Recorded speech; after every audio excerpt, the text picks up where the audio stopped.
Let us start chapter 9, Force and Laws of Motion, session 2. In first session, we have studied about force, effect of force, balanced force and unbalanced force. Today we will study about the first law of motion.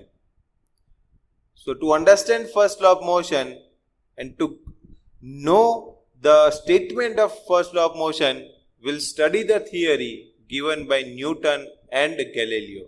So let us start the theory given by Galileo first. By observing the motion of object on an inclined plane, Galileo deduced that object move with a constant speed when no force act on them. तो जब भी कोई भी object हम incline plane पर move करवाते हैं तो वो कांस्टेंट स्पीड के साथ मूव करेगा, ऐसे गैलीलियो ने ऑब्जर्व किया था. एंड वो कब तक होगा? जब कोई भी फोर्स उसके ऊपर एक्ट नहीं कर रहा है तब. अंडरस्टूड? तो ये गैलीलियो का थियरी है, गैलीलियो ने ये ऑब्जर्व किया है, ये एक्सपेरिमेंट्स किए हुए. एंड उसके बाद हम Newton's first law of motion के ऊपर जाएंगे. He observed that when a marble rolls down on an inclined plane, its velocity increases. Figure 9.5a. मतलब ये. तो जब भी कोई भी मार्बल इंक्लाइन प्लेन से नीचे आ रहा है तो उसका वेलोसिटी इंक्रीज करेगा. जो हमें पता है कि कोई भी ऑब्जेक्ट आप ले लो, इंक्लाइन प्लेन के ऊपर आप रखोगे तो धीरे धीरे धीरे उसका स्पीड इंक्रीज होगा, वेलोसिटी इंक्रीज होगा एंड नीचे पहुंचते पहुंचते उसका जो वेलोसिटी होगा वो मैक्सिमम होगा. In the next chapter you will learn that the marble falls under the unbalanced force of gravity as it rolls down and attains a definite velocity by the time it reaches the bottom. तो हम ये next chapter में पढ़ने वाले हैं जो है chapter number 10 gravitation. तो वो चैप्टर के अंदर हम ऐसा एक टॉपिक पढ़ने वाले हैं फ्री फॉल. मतलब कोई भी ऑब्जेक्ट को हम ऐसे ऊपर से छोड़ देते हैं तो वो फ्रीली नीचे फॉल कर रहा है तो उसके ऊपर unbalanced force of gravity, that is unbalanced gravitational force act कर रहा होता है. एंड इसी के कारण वो एक पर्टिकुलर वेलोसिटी अटेन करेगा एंड धीरे धीरे उसका वेलोसिटी इंक्रीज होता जाएगा जब तक वो बॉटम को रीच करता है. मतलब बॉटम को स्ट्राइक करके वो स्टॉप हो जाता है. तो जब भी हमने रिलीज किया है उसके पास वेलोसिटी 0 होता है एंड रिलीज करने के बाद वो गेन करेगा velocity and that will be because of unbalanced gravitational force.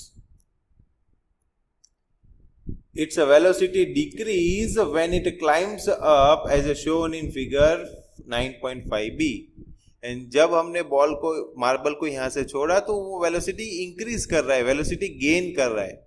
Okay and ये सेम मार्बल जब यहाँ पे थोड़े डिस्टेंस पर हमने एक और इंक्लाइन प्लेन रखा है तो जब भी ये उसके ऊपर क्लाइंब करेगा तो उसका वेलोसिटी धीरे धीरे धीरे डिक्रीज हो रहा है.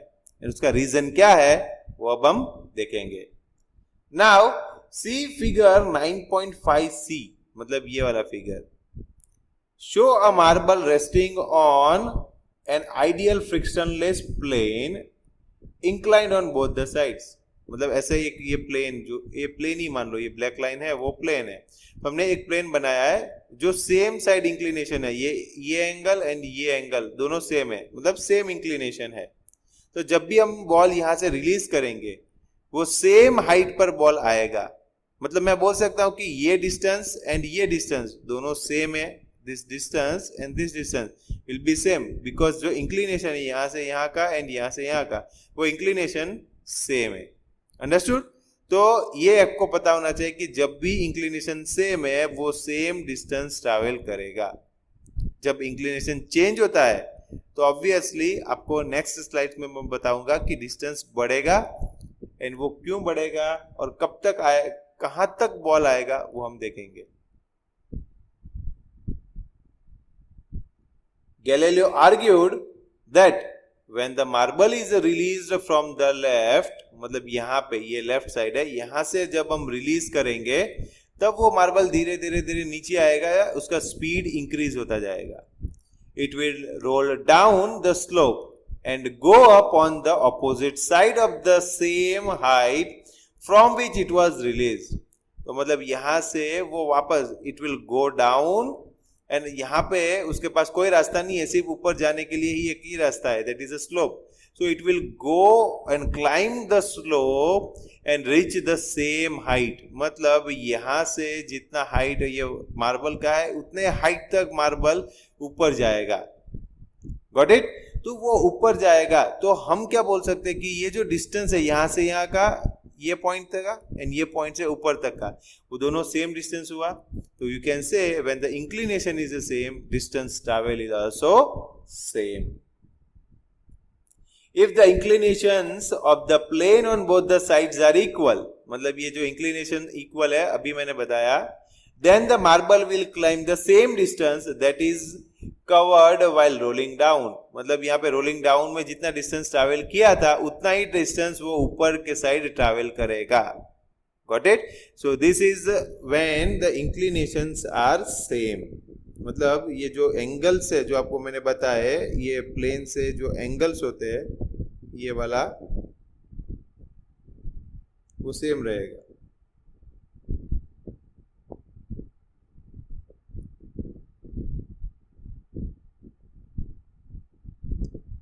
If the angle of inclination of the right side plane, मतलब ये वाला plane, right side plane, black colour की लाइन, ये वाला,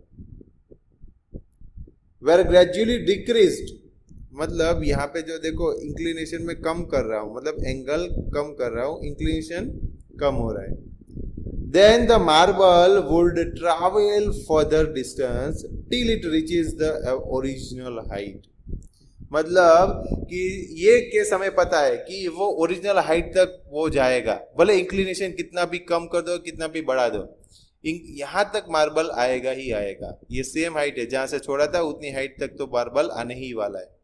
तो यहाँ पे हमें पता है कि जितना इंक्लिनेशन कम करोगे उतना डिस्टेंस ट्रैवल बढ़ जाएगा, राइट? बट आप एक बात सोचो कि जब भी आप स्लोप ऐसे फ्लैट कर दोगे तो क्या होगा केस? ओके, तो वो केस के बारे में अब हम पढ़ेंगे कि if the right side plane were ultimately made horizontal, मतलब ऐसे हमने फ्लैट कर दिया, हॉरिजॉन्टल कर दिया, that is a slope is reduce to zero. मतलब ये जो एंगल था वो स्लोप था, ये एंगल बड़ा था, ये ब्लू का एंगल छोटा हो गया, ये रेड का और छोटा हो गया। So this is a horizontal line, so उसका जो स्लोप होगा वो जीरो हो गया। The marble would continue to travel forever, trying to reach the same height that it was released from। और ये फ्लैट पे भी वो ट्राई करेगा कि इतनी हाइट वो ला पाए। और हमें पता है कि ये हॉरिजॉन्टल जो है वो कभी भी इतनी हाइट पर नहीं आएगा। उसका मतलब क्या हुआ कि यहाँ जब भी हॉरिजॉन्टल पे वो आएगा तो वो कंटिन्यूअसली मूव करता रहेगा, राइट? वो हमें पता है कि ऐसा नहीं होता है, तो उसका रीजन हम देखते हैं। अभी थियोरेटिकली हम ऐसा मान लेते हैं कि it will continuously move. The unbalanced force on the marble in this case are zero. ये सब केस के अंदर, ये केस के अंदर जो मार्बल के ऊपर फोर्स लग रहा है, अनबैलेंस फोर्स, वो जीरो है एंड इसीलिए ऑब्जेक्ट कंटिन्यूअसली मूव कर रहा है। यहाँ पे ऊपर जाने के टाइम पर अनबैलेंस फोर्स उसके ऊपर एक्ट हो रहा है, वो है फ्रिक्शन के फॉर्म में, ये बॉल के ऊपर एक्ट हो रहा है, राइट? तो जैसे जैसे ये कम हो रहा है उसका फ्रिक्शनल फोर्स कम होता जा रहा है एंड जब हॉरिजॉन्टल हो गया तो फ्रिक्शनल फोर्स अप्रोक्सीमेटली मान लो जीरो ही हो गया एंड इसीलिए बॉल कंटिन्यूअसली ट्रैवल कर रहा है, कंटिन्यूअसली मूव कर रहा है। देखो यहाँ पे continue to travel forever. जब अनबैलेंस फोर्स जीरो होगा तब की बात है। It thus suggest that an unbalanced external force is required to change the motion of a marble। and इसीलिए हमें अब पता चला कि उसके ऊपर थोड़ा सा अनबैलेंस फोर्स चाहिए जो हमें मार्बल को स्टॉप करना है। ओके, बट यहाँ पे हमने कंसीडर किया कि उसके पास अनबैलेंस फोर्स नहीं है एंड वो कंटिन्यूअसली मूव करेगा, but no net force is needed to sustain the uniform motion of marble. हमें उसका मोशन है ही, तो उसके मोशन को चालू रखने के लिए हमें कोई एक्सटर्नल फोर्स नहीं चाहिए, बट उसको स्टॉप करने के लिए हमें एक्सटर्नल फोर्स चाहिए। Understood? So this external force is provided in the form of a friction, and वो हम नहीं प्रोवाइड करते, that will be provided by the surface, कि जो भी सरफेस है वो अपना खुद का एक फ्रिक्शन फोर्स प्रोवाइड करता है, जो अपोजिशन होता है वो अनबैलेंस फोर्स की तरह काम करेगा। अंडरस्टूड? तो ये जो थियरी था उसके अंदर से आपको जो पढ़ना था वो है कि जब तक आप उसके ऊपर एक्सटर्नल फोर्स अप्लाई नहीं करोगे, अनबैलेंस फोर्स अप्लाई नहीं करोगे, तो मोशन कंटिन्यू रहेगा। Understood? In a practical situations, it is difficult to achieve a zero unbalanced force. तो प्रैक्टिकल सिचुएशन के अंदर जीरो अनबैलेंस फोर्स पाना मुश्किल है। क्यों? क्योंकि अभी मैंने बताया कि कोई भी सरफेस ऐसा नहीं है जिसके ऊपर जीरो फ्रिक्शनल फोर्स हो। हर एक सरफेस कुछ ना कुछ, कोई कम कोई ज्यादा फ्रिक्शन फोर्स प्रोवाइड करते हैं, एंड वही अनबैलेंस फोर्स होता है कोई भी मूविंग ऑब्जेक्ट के लिए। This is because of the presence of the frictional force acting opposite to the direction of motion. And ये जीरो अनबैलेंस फोर्स क्यों नहीं होगा? तो यहाँ पे है आपका answer, because of the friction force and it will always oppose the motion of the object. जो भी डायरेक्शन है, यहाँ पे बॉल ये डायरेक्शन में मूव कर रहा है तो उसके ऊपर फ्रिक्शन फोर्स अपोजिट डायरेक्शन में मूव करता ही होगा। बट ये तो हमने थियरी में माना था कि वो कंटिन्यूसली मूव कर रहा है, बट अब आपको पता चला कि दैट थियरी वो एक आइडियल कंडीशन है जो रियल में कभी पॉसिबल नहीं है। तो रियल में क्या होगा कि फ्रिक्शन फोर्स अपोज करेगा उसके मोशन को, एंड थोड़े दूर जाके थोड़ा डिस्टेंस ट्रैवल करके ऑब्जेक्ट मतलब कि मार्बल स्टॉप हो जाएगा। Thus, in a practice, the marble stops after traveling some distance. जो अभी मैंने बताया कि मार्बल थोड़ा डिस्टेंस ट्रैवल करके आगे जाके स्टॉप हो जाएगा। The effect of a frictional force may be minimized by using a smooth marble and a smooth plane and providing a lubricant on the top of the planes. तो ये friction force को जो zero तो नहीं कर सकते हम, possible नहीं है, बट जो कम करना है तो we are having a three ways. तो फर्स्ट है कि मार्बल हम स्मूथ कर दे, मार्बल का जो सरफेस है और स्मूथ कर दे, और स्मूथ का आपको पता है मीनिंग, मतलब जब भी हम टच करते हैं तो एकदम स्मूथ फीलिंग आता है, एकदम सॉफ्ट फीलिंग आता है, that is called as smooth. And plane को भी स्मूथ कर दे, साथ में लुब्रिकेंट्स अप्लाई करे, मतलब ऐसा लिक्विड अप्लाई करे जो फ्रिक्शन को कम कर दे। अंडरस्टूड? तो ये तीनों चीज करने से फ्रिक्शन फोर्स कम हो जाएगा, जीरो नहीं हो पाएगा। फ्रिक्शन कम हो गया तो डिस्टेंस और ज्यादा ट्रैवल कर सकता है मार्बल। अंडरस्टूड?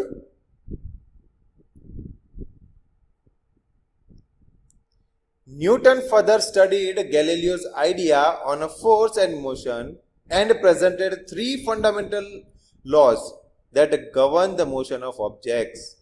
तो न्यूटन ने ये पूरा थियरी गैलीलियो का स्टडी किया, एंड वो उसने खुद के तीन लॉज दिए। फिर न्यूटन ने गैलीलियो के लॉ उसका कॉपी नहीं किया, उसको स्टडी किया, उसको समझा, एंड फिर न्यूटन ने अपने तीन लॉज दिए, and that are called as Newton's law of motion.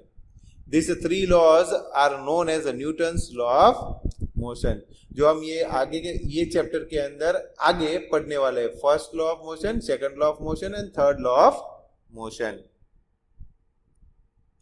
The first law of motion is stated as, ये फर्स्ट लॉ हम कैसे बोलते हैं, कैसे समझना है, वो आपको मैं टुकड़े में बताऊंगा, मतलब थोड़े थोड़े स्टेटमेंट रीड करके प्रॉपरली समझाऊंगा, एंड फिर लास्ट में आपको एक पूरा एक स्टेटमेंट एक ही साथ समझाऊंगा। See, all the laws are very simple, very easy to understand and remember. इस स्टेटमेंट के अंदर थोड़ा बहुत आप अपने हिसाब से चेंज कर सकते हो, बट कीप इन माइंड उसका मीनिंग चेंज ना हो। जो मीनिंग चेंज हो गया तो स्टेटमेंट का कोई मीनिंग नहीं रहता है। Understood? Now I will explain, so pay attention properly, एक एक पार्ट हम समझेंगे। N object remains in state of rest. State of rest का मतलब होता है स्टेशनरी, एक ही जगह पे रुका हुआ। तो ऑब्जेक्ट स्टेशनरी रहेगा। अभी स्टेट ऑफ रेस्ट को मैं बोल रहा हूं स्टेशनरी। तो ऑब्जेक्ट रिमेन्स एट रेस्ट या रिमेन्स स्टेशनरी, ये फर्स्ट है, वो ऑब्जेक्ट स्टेशनरी रहेगा। और uniform motion in a straight line, या तो यूनिफॉर्म मोशन परफॉर्म कर रहा है तो यूनिफॉर्म मोशन परफॉर्म करेगा वो। अंडरस्टूड? तो स्टेशनरी है तो स्टेशनरी रहेगा, यूनिफॉर्म मोशन परफॉर्म कर रहा है तो यूनिफॉर्म मोशन परफॉर्म करेगा। कब तक ऐसा होगा? जब तक उसके ऊपर unless compelled to the change that state by an applied force, जब तक उसके ऊपर कोई एक्सटर्नल फोर्स अप्लाई नहीं होगा तब तक उसका जो स्टेशनरी पार्ट है वो स्टेशनरी रहेगा, मूविंग है तो मूविंग ही रहेगा।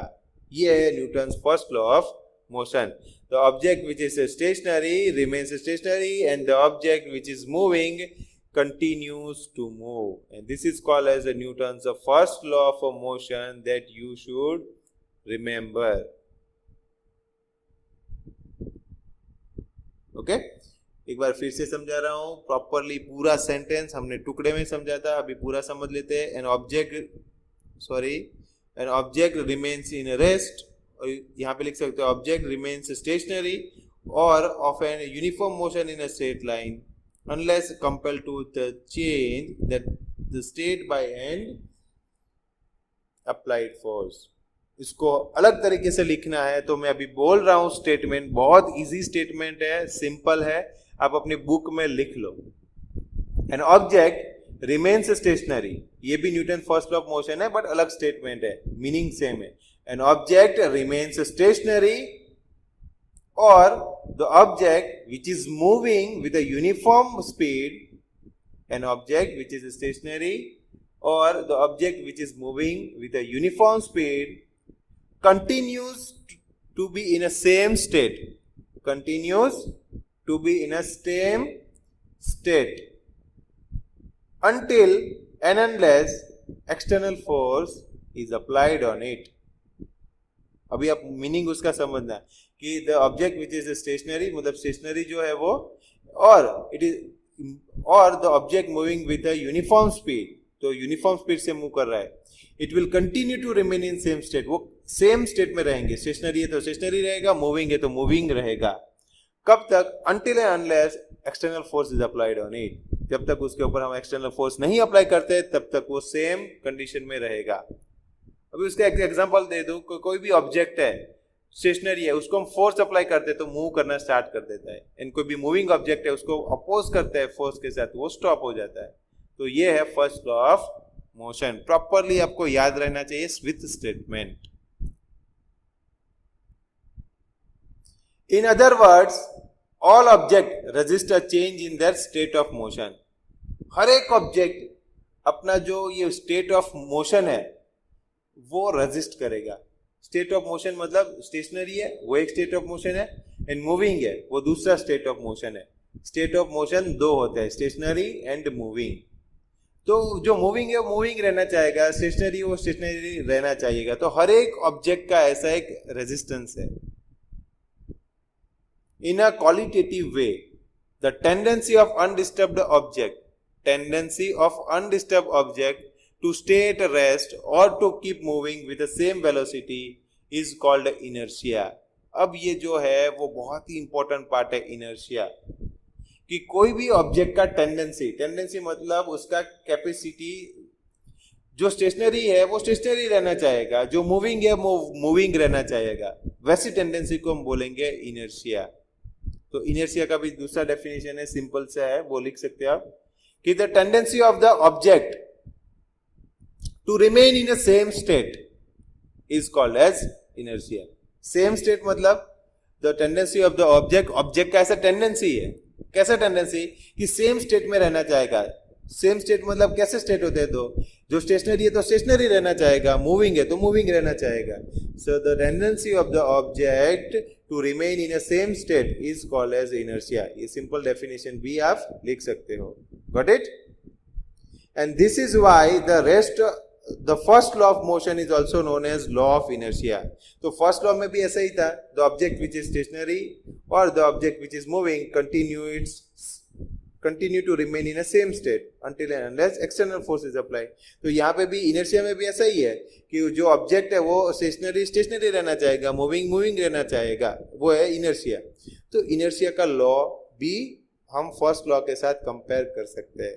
तो आपको ऐसा कभी पूछा है राइट द और स्टेट लॉ ऑफ इनर्शिया, तो आपको फर्स्ट लॉ ऑफ मोशन ही लिखना है, right first law of motion, तो भी आपको वही स्टेटमेंट लिखना है। Got it? Certain experiences that we come across while traveling in a motor car can be explained on the basis of law of inertia। तो ये एक एक्सपीरियंस है जो हम सब ने ऐसा फील किया होता है कि वो हम मोटर कार के एग्जांपल से एक्सप्लेन करेंगे। तो अभी हम एक्सप्लेन करेंगे उसको। We tend to remain at a rest with respect to seat until the driver applies a braking force to stop the car। तो ये पूरा आपको एक वीडियो के साथ, एक इमेज के साथ समझाऊंगा कि आप एक कार के अंदर बैठे हो, सीट के ऊपर बैठे हो, अब सडनली कार स्टार्ट हो गई, तो क्या होगा कि आपका जो कार थे वो स्टेशनरी था, आप सीट के ऊपर बैठे हो, सीट स्टेशनरी है, ठीक है, आपका बॉडी स्टेशनरी है, बट सडनली आपका बॉडी स्टेशनरी ही रहना चाहेगा।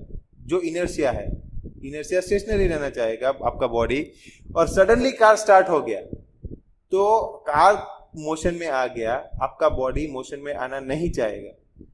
तो मोशन आगे की तरफ है और आपका जो बॉडी है वो वही पोजीशन पे रहना चाहेगा, तो आपका बॉडी वही पोजीशन पे रहेगा और कार आगे जाएगा।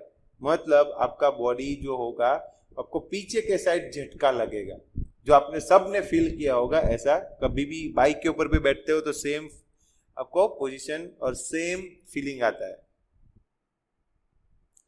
With the application of a brakes, the car slows down, but our body tends to continue in the same state of motion because of its inertia। And उसका उल्टा भी ऐसा ही होता है कि मान लो कि आप कार के अंदर जा रहे हो, 60 की स्पीड से जा रहे हो, आपका कार मूव कर रहा है, आपका सीट मूव कर रहा है, आपका बॉडी भी मूव कर रहा है, तीनों 60 की स्पीड से जा रहे हैं। सडनली ब्रेक अप्लाई कर रहा है, मतलब कार अपना स्पीड कम कर रहा है, सीट अपना स्पीड कम कर रहा है, बट आपका बॉडी कम नहीं कर पाएगा क्योंकि आपके बॉडी के ऊपर ब्रेक नहीं है। आपके बॉडी के लिए ब्रेक है नहीं है, कार की ब्रेक है, तो आपके बॉडी के ऊपर ब्रेक नहीं है, तो आपका बॉडी तो आगे ही मूव करना चाहेगा, बट कार स्लो हो रहा है, उसका पीछे मूव करना है, मतलब वो ब्रेक अप्लाई कर रहा है, तो आपको आगे की तरफ झटका लगेगा, आप मतलब आगे के साइड ऐसे झर्क लगेगा, आप आगे के साइड गिरोगे। ऐसा आपने इमेजिन करना, आपने ऐसा फील भी किया होगा, ठीक है। अभी आपको एक इमेज छोटा सा दिखाऊंगा, उसके बाद आपको प्रॉपर आइडिया आएगा।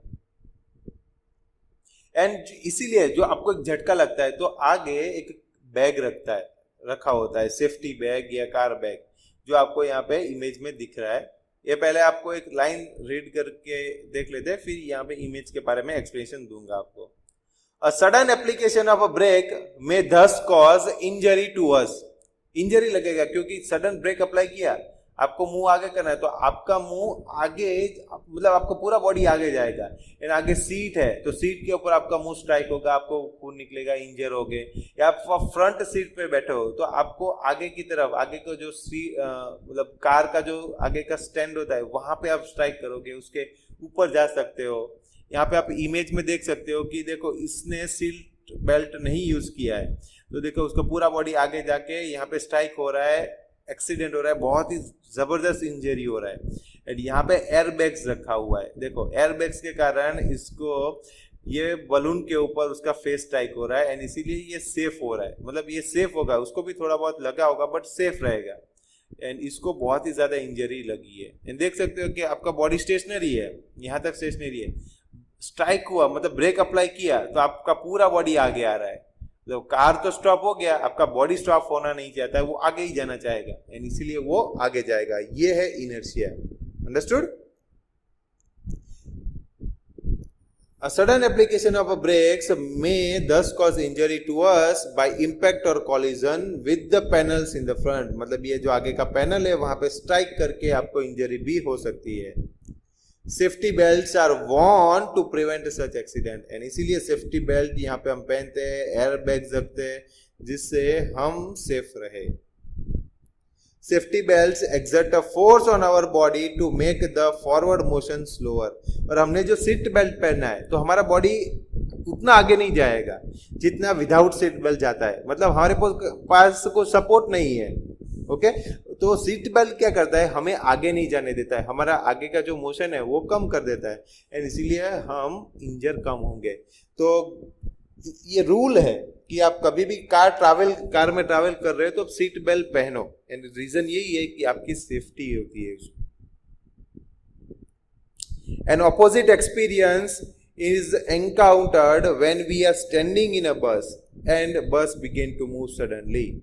ओके तो आप सडनली एक बस के अंदर बैठे हो, बस स्टेशनरी है, आप भी स्टेशनरी हो, बस आगे की साइड स्टार्ट कर रही है, बस ने आगे की डायरेक्शन में मूव किया बट आप वहीं पे रहना चाहोगे। बस तो आगे गया, आप उसके साथ साथ उसके लेग्स भी गए, ऊपर का पार्ट आपका वहां पे ही रहना चाहेगा, इसीलिए आपको पीछे के साइड आपको झटका लगेगा। अंडरस्टूड? ये वाला जो एक्शन था उसमें आपको आगे के साइड झटका लगा था क्योंकि आपका बॉडी मूविंग था तो आगे ही जाएगा। एंड जो आपको स्टेशनरी वाला जो पार्ट है तो आपका जो ऑब्जेक्ट है, आपका बॉडी जो है वो वही जगह पे रहना चाहेगा एंड कार आगे चला जा रहा है या बस आगे चली जा रही है तो आपको पीछे के साइड में झटका लगेगा। अंडरस्टूड? ये है inertia. Now we tend to fall backward and ये टाइम पर हम बैकवर्ड फॉल करेंगे and this is because the sudden start of the bus brings the motion to the bus. मतलब बस जो सडनली स्टार्ट हुआ है तो वो मोशन से बस को दे रहा है as well as to our feet, हमारे फीट को भी दे रहा है in contact with the floor of the bus. जो कॉन्टेक्ट मतलब जो बस के फ्लोर के कांटेक्ट में है बट हमारा ऊपर का पार्ट है जो ट्रंक वाला पार्ट, स्टमक के ऊपर वाला पार्ट है वो फुट के साथ कांटेक्ट में है, फुट फ्लोर के साथ कांटेक्ट में है तो बस ने फुट को तो अपने साथ साथ ले लिया, ठीक है, आपका लेग्स साथ साथ बस के साथ गया बट आपका ऊपर का बॉडी साथ साथ नहीं जा पाया, वही जगह पे रहना चाहता है एंड इसीलिए आपको पीछे के साइड झटका लगेगा। ऐसा है तो आप एक बार ऐसा फील किया ही होगा आपने, वो याद कर लो।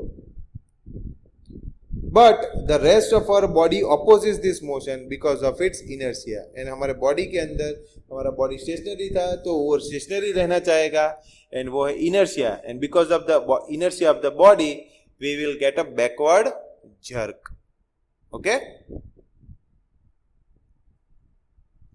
When a motor car makes a sharp turn at a high speed, we tend to get thrown to one side. तो जब भी आप कोई भी मोटर कार के अंदर बैठे हुए हो, बस के अंदर बैठे हुए, आप टर्न ले रहा है, सडन टर्न ले रहा है, तो आपका बॉडी तो स्ट्रेट ही जाना चाहता है, राइट? बट वो सडनली टर्न ले रहा है, यहाँ पे टर्न ले लिया उसने बहुत स्पीड में, तो आपका बॉडी तो यही डायरेक्शन में जाना चाहेगा क्योंकि उसका तो जो इनर्शिया है वो तो ये डायरेक्शन का है, उसको जो डायरेक्शन में मूव हो रहा है वही डायरेक्शन में उसको जाना है। तो क्या होगा कि आपका बॉडी ये साइड पूरा बेंड हो जाएगा, मतलब आप पूरे उस एक साइड बेंड हो जाओगे।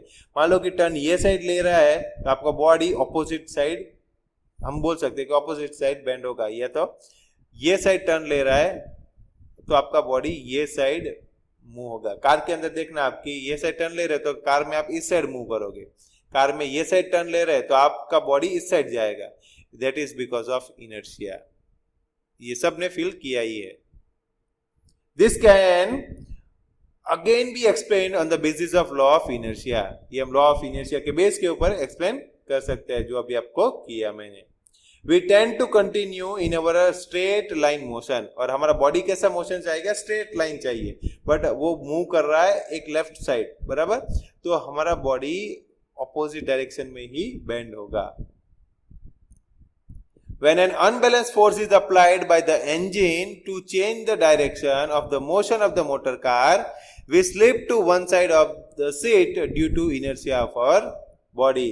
एंड जो कार ऐसे टर्न ले रहा है उसका स्पीड चेंज हो रहा है, उसका वेलोसिटी चेंज हो रहा है, डायरेक्शन चेंज हो रहा है, तो डायरेक्शन के साथ साथ हमारा बॉडी जो है, हमारे बॉडी के ऊपर एक अनबैलेंस फोर्स एक्ट होता है एंड वो अनबैलेंस फोर्स हमें हमारा बॉडी कार के अंदर एक साइड फेंक देता है या एक साइड बेंड कर देता है। मतलब जिस साइड कार बेंड हो रहा होगा उसके ऑपोजिट साइड, हम बोल सकते हैं इन केस के ऑपोजिट साइड हमारा बॉडी मूव होगा, कार के अंदर ही या बस के अंदर। The fact that a body will remain at rest unless acted upon by an unbalanced force can be illustrated through the following activities. तो ये जो बॉडी है जो रेस्ट है और रेस्ट में रहेगा, जो मूविंग है मूविंग करेगा, जब तक हम अनबैलेंस फोर्स अप्लाई नहीं करेंगे। तो उसके दो एग्जांपल्स देते थे एक्टिविटीज के साथ। तो एक्टिविटी 9.1 फर्स्ट, तो ये सब बहुत सारों ने खेला होगा, नहीं खेला है तो अब यहाँ पे एक बार खेल के देखना तो यूल गेट द आइडिया। आपने ऐसे जो कॉइन्स है कैरम के ऐसे रखे हुए हैं, आपने जब स्ट्राइकर से स्ट्राइक किया जोर से तो आपने ऐसा फील किया होगा कि सिर्फ नीचे का जो नीचे का पार्ट स्टेज, ठीक है, नीचे का जो फर्स्ट कॉइन है वही बाहर निकल के आएगा और बाकी के जो ऊपर के है वो ऊपर से नीचे सिर्फ बैठ जाएंगे। ये आपने देखा होगा। तो ऐसा क्यों होता है? तो मोशन सिर्फ किसको मिल रहा है? फर्स्ट वाले को, फर्स्ट कॉइन को सिर्फ मोशन मिल रहा है, ऊपर वाले कॉइन स्टेशनरी रहना चाहते हैं, वो सब कॉइन्स नीचे ऐसे के वैसे ही रहेंगे। Only the carom coin at the bottom of the pile is removed when a fast moving carom coin or striker hits it. तो जब भी स्ट्राइकर से हम हिट करेंगे तो सिर्फ बॉटम वाला कॉइन ही मूव करेगा, ऊपर वाले सब कॉइन को स्टेशनरी रहना है तो स्टेशनरी ही रहेंगे एंड वो फिर नीचे गिर जाएंगे। And this is the activity second, that is 9.2। यहाँ पे हम एक ग्लास है, ग्लास के ऊपर एक कार्डबोर्ड रखेंगे, थोड़ा हार्ड कार्डबोर्ड, उसके ऊपर एक कॉइन रखेंगे, ठीक है। एंड जब भी हम उस कार्डबोर्ड को जोर से स्ट्राइक करेंगे, जोर से स्ट्राइक किया है तो कॉइन है उसको तो हमने मोशन नहीं दिया, हमने सिर्फ कार्डबोर्ड को मोशन दिया, कॉइन को स्टेशनरी रहना है तो कार्ड मूव हो जाएगा और कॉइन नीचे गिर जाएगा। ये अगेन हम बोल सकते हैं कि ये कॉइन का इनर्शिया है। Understood? So coin wants to remain stationary. So here is the end of our session 2. In session 3, we will study about the second law of motion and third law of motion. Thank you and have a great day.